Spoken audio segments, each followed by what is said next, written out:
जय हिंद दोस्तों, मैं आपका साथी वीरेंद्र। तो भाई आज कुछ टॉपिक के ऊपर बात करेंगे। और भाई ये बहुत मतलब एक कई भाइयों के कुछ डाउट है। आईटीबीपी जो भी भाई अपनी किचन सर्विस की तैयारी कर रहे हैं, एनएसक्यू फ्लेवरमेंट के बारे में कुछ डाउट है। फॉर्म भरते समय डिटेल्स देनी थी, नहीं देनी थी, तो इसके बारे में हम कुछ बातें करते हैं। दोस्तों देखो, आईटीबीपी में जो वैकेंसी आई थी किचन सर्विस की, उसमें क्या लिखा हुआ था। पहले एक थे कि 10th प्लस में आपको उस पर डिटेल्स देनी थी।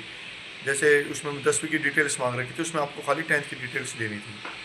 अगर आप उस खाली 10th को डिटेल्स दे के फॉर्म सबमिट कर रहे थे तो आपका फॉर्म सबमिट नहीं हो रहा था।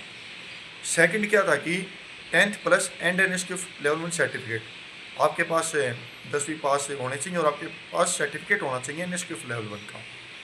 तो दोस्तों वहाँ पे जिसने अपनी मतलब है डिटेल्स दे रखे कई भाइयों ने, तो ठीक है भाई, 10th की डिटेल्स अलग से दे रखी और एनएसक्यू लेवल 1 की जो डिटेल्स है वो अलग से दे रखे, तो ठीक है फॉर्म सबमिट हो रखा। और कई भाइयों ने क्या किया कि जो 10th की डिटेल्स है खाली वो नहीं दी, उन्होंने सिर्फ एक ऑप्शन सेलेक्ट किया 10th plus and NSQ level 1 और वहाँ पे 10th की डिटेल्स दे दी। तो भी भाई कोई दिक्कत नहीं है, फॉर्म सबमिट हो गया, आपका फिजिकल हो गया। दोस्तों इसके लिए आपकी भाई कोई भी दिक्कत नहीं आएगी। अगर दिक्कत आनी होती तो आपकी अलग से 10वीं की मांगता और अलग से फिर एनएसक्यू लेवल 1 की मांगता। अब जैसे 10वीं की नहीं मांगी अलग से, आपने क्या कह दी 10th pass and NSQ level 1, वहाँ पे आपने 10th की डिटेल्स दी, आपका फॉर्म सबमिट हो गया। तो इसमें भाई डिटेल्स दी नहीं दी, इसके लिए आपके लिए मतलब कोई दिक्कत वाली बात नहीं है। आपको जो हमारी 10th की डिटेल्स है वो देनी बहुत ज़रूरी होती है।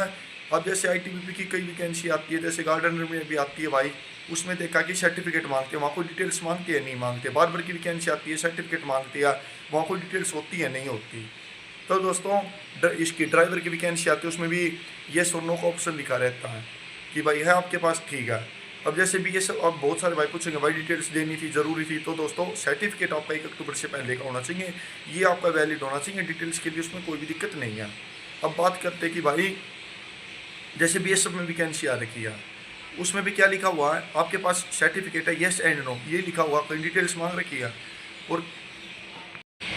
और बहुत सारे भाई थे कि भाई कि मतलब जैसे बीएसएफ में जो वैकेंसी आई वहाँ पे सिर्फ यही तो डिटेल्स मांग रहे हैं, और बहुत सारे भाइयों को नहीं पता था कि इसमें क्या परसेंटेज डाले।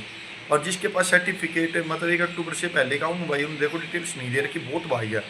तो भाई देखो इसमें कोई घबराने वाली बात कोई नहीं है, अपनी मेहनत करो, इसमें टेंशन मत लो, कुछ भी टेंशन मत लो।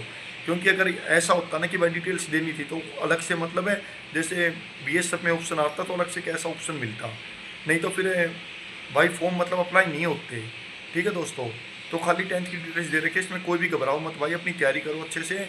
बस सर्टिफिकेट है वो 1 अक्टूबर से पहले का होना चाहिए, ये बात सब भाई ध्यान रखना। सर्टिफिकेट अगर बाद का तो भाई फिर आप बाहर कर दिए जाओगे। जय हिंद।